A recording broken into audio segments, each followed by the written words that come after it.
Well, hello again everyone, and welcome back to Kovac Enterprises. I believe this is going to be episode number 14 in this segment.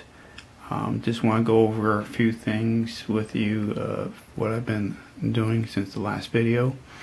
As you can see, it's pretty much 99% done now, because we went ahead and attached the interior bucket with the body and as well as the windows, and attached it to the chassis.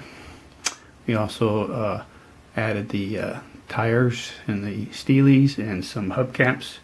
And speaking of the steelies and hubcaps, I did go ahead and purchase those from Fireball Model Works.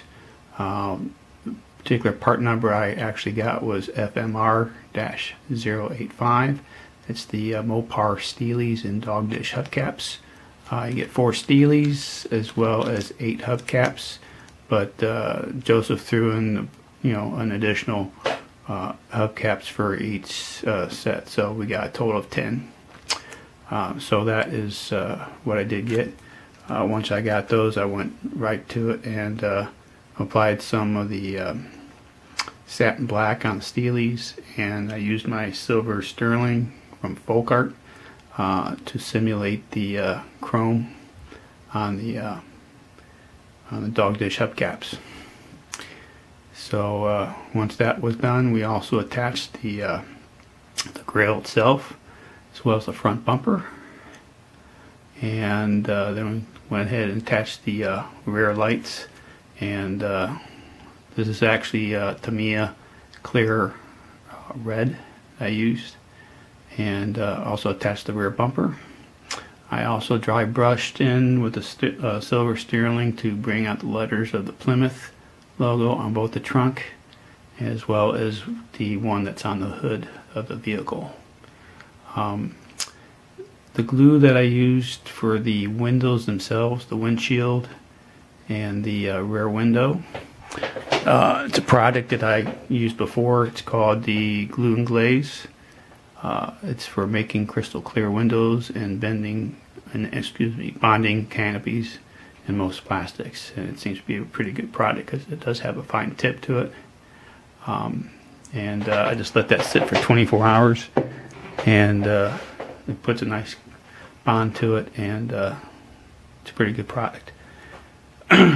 So the next step that I did was actually scratch build the soup cans that you can see on top of the roof right there. If you recall, in the past video, I did make some duplicate copies of the Tom Daniels cop-out car soup cans, but I thought they were a little bit too small, and so I basically decided to go ahead and scratch build my own by using actually a K&S brass rod tubing, 1/4 inch, and I actually cut it the size of a 1/4 inch to get it to scale.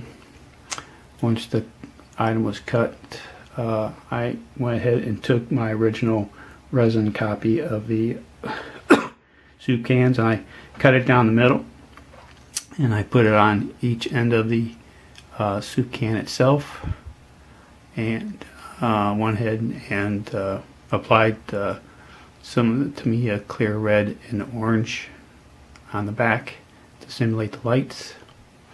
Let me bring this in a little bit for you,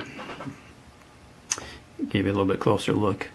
As far as the speaker, that is a resin copy that I made. I painted that all up in the silver sterling as well. I also inserted inside the speaker from one of my chrome trees, just to simulate give it more realistic for the speaker. I attached the speaker to another chrome piece that I used as a base, and then everything was glued down to the roof using some Gorilla super glue, the blue cap version. So I think it came out pretty good there.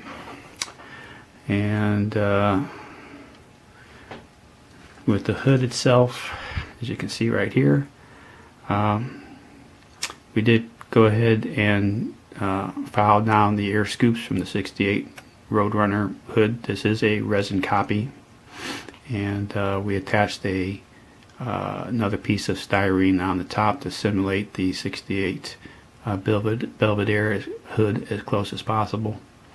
I did airbrush the letters, like I said before, on the hood itself in the front, as you can see right here, to bring out the word Plymouth. So that is done. And if you recall that we did make this into a 4-door, so we have our 1, 2, 3, 4 on the other side. And speaking of 4 doors, of course they need some door handles. So once again, I went to Fireball Model Works, and we got a Mopar Late B body door handles set of 4 pairs, as you can see right here. Let me see. Okay. And this is actually item number FMR-048. So that is what I'm going to be using to for the door handles once I get the decals put on, because actually the decals are the next step I'm going to be doing. So this is where we're at on the Adam 12 car, and like I said, it's about 99% done. So I think our next video will be the finale, and that'll be up running very shortly. So with that being said, I hope everybody has a good day, a nice weekend, and we will catch you on the next video. Have a good day. Bye.